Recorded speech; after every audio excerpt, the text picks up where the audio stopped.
Assalamualaikum warahmatullahi wabarakatuh. Kali ini kita akan belajar mengenai bagaimana menentukan inverse dengan menggunakan adjoint.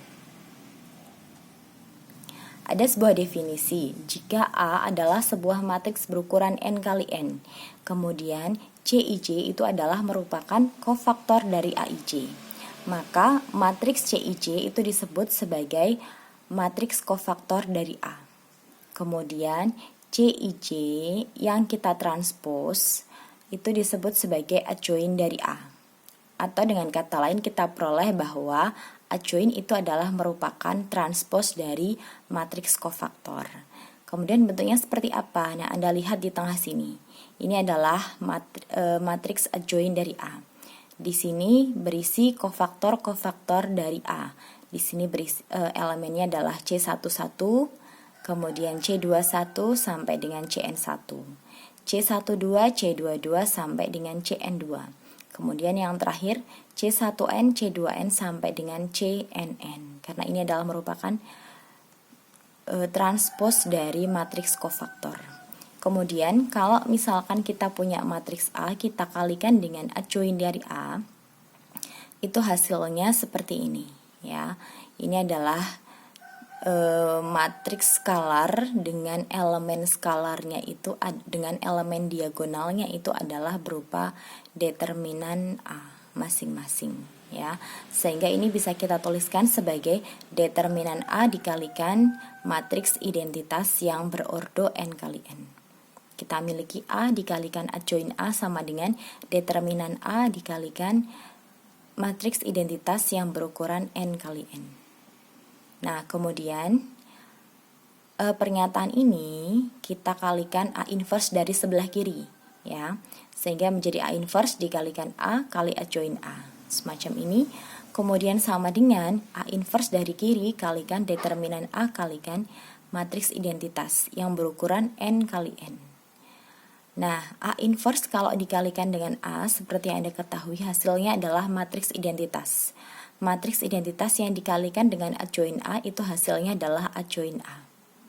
Kemudian A inverse yang dikalikan determinan A dikalikan identitas itu hasilnya akan sama dengan determinan A dikalikan A inverse kalikan matriks identitas.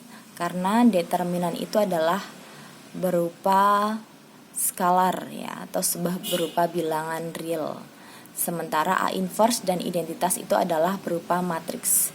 Sehingga ini sesuai dengan sifat yang ada pada perkalian matriks, ini determinan A bisa ditaruh di depan.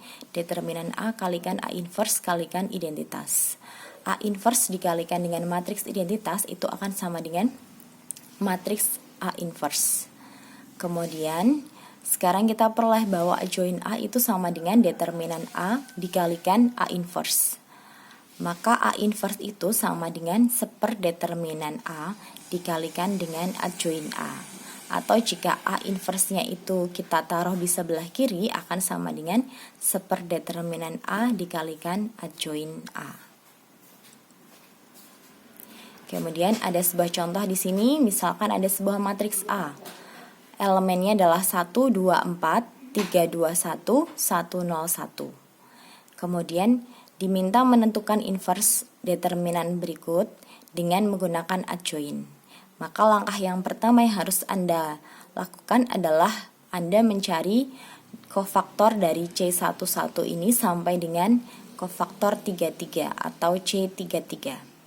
Nah, setelah dicari menggunakan seperti yang kemarin ya, ekspansi kofaktor seperti kemarin, kita temukan dari kofaktor 11 atau C11 itu nilainya 2, C12 nilainya min 2, C13 nilainya min 2, kemudian C21 nilainya min 2, C22 nilainya min 3, C23 nilainya 2. Kemudian C31 itu min 6, C32 itu 11, C33 adalah min 4. Maka A inverse-nya adalah seperdeterminan. Determinan A sendiri sudah kita hitung nilainya adalah min 10. Berarti seperdeterminan yaitu seper min 10 dikalikan Nah, menyusun ini itu adalah transpos dari matriks kofaktor. Maka kofaktornya ini kita susun yang tadinya itu C11, C12, C13 itu harusnya itu membentuk baris. Di sini kita tuliskan dalam bentuk kolom karena kita transpos.